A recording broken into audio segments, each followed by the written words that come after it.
आज की हमारी कहानी का नाम है आखिर क्यों हंसने लगा मेघनाथ का कटा सिर।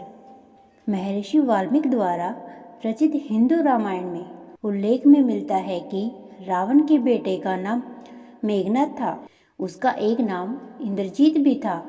दोनों नाम उसकी बहादुरी के लिए दिए गए थे। दरअसल मेघनाथ इंद्र पर जीत हासिल करने के बाद इंद्रजीत कहलाया और मेघनाथ का मेघनाथ नाम मेघा की आड़ में युद्ध करने के कारण पड़ा। वह एक वीर राक्षस योद्धा था। मेघनाथ श्री राम और लक्ष्मण को मारना चाहता था। एक युद्ध के दौरान उसने सारे प्रयत्न किए लेकिन वह विफल रहा। इसी युद्ध में लक्ष्मण के घातक बाणों से मेघनाथ मारा गया। लक्ष्मण जी ने मेघनाथ का सिर उसके शरीर से अलग कर दिया। उसका सिर श्री राम के आगे रखा गया। उसे वानर और ऋछ देखने लगे। तब श्री राम ने कहा, इसके सिर को संभाल कर रखो।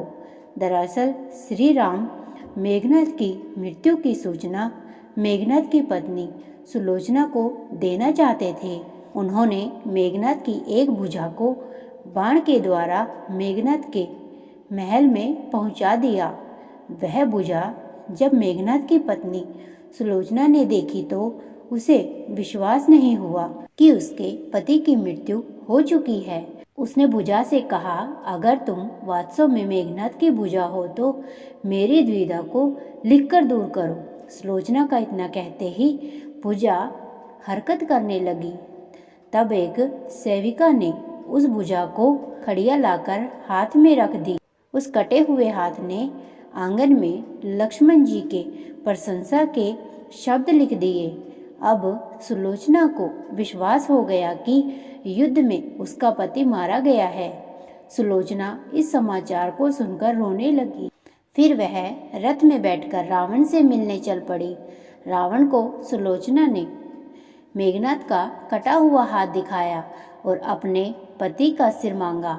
सुलोचना रावण से बोली कि अब मैं एक पल भी जीवित नहीं रहना चाहती। मैं पति के साथ ही सती होना चाहती हूँ। तब रावण ने कहा, पुत्री 4 घड़ी प्रतीक्षा करो। मैं मेघनाथ का सिर स्त्रु के सिर के साथ लेकर आता हूँ। लेकिन सुलोचना को रावण की बात पर विश्वास नहीं हुआ। तब सुलोचना मंदोदरी के पास गई। तब मंदोदरी ने कहा, तुम राम के पास जाओ, वह बहुत दयालु हैं। सुलोचना जब राम के पास पहुंची तो उसका परिचय विभीषण ने करवाया। सुलोचना ने राम से कहा, हे राम, मैं आपकी शरण में आई हूँ। मेरे पति का सिर मुझे लौटा दे ताकि मैं सती हो सकूं। राम सुलोचना की दशा देखकर दुखी हो गए।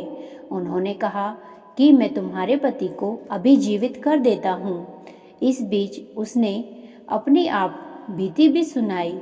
सुलोचना ने कहा कि मैं नहीं चाहती कि मेरे पति जीवित होकर संसार के कष्टों को भोगे।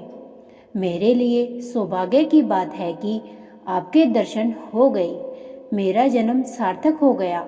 अब जीवित रहने की कोई इच्छा नहीं।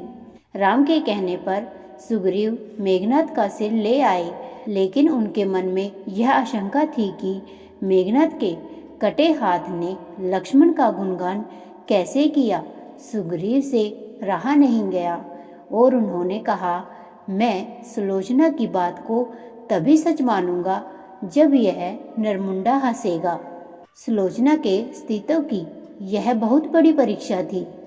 उसने कटे हुए सिर से कहा, हे स्वामी, जल्दी हंसिए, वरना आपके हाथ ने जो लिखा है उसे यह सब सत्य नहीं मानेंगे।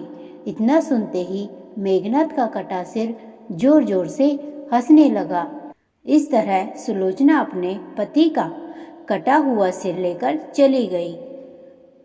आपको यह कहानी पसंद आए तो वीडियो को लाइक करें, शेयर करें और चैनल को सब्सक्राइब करें।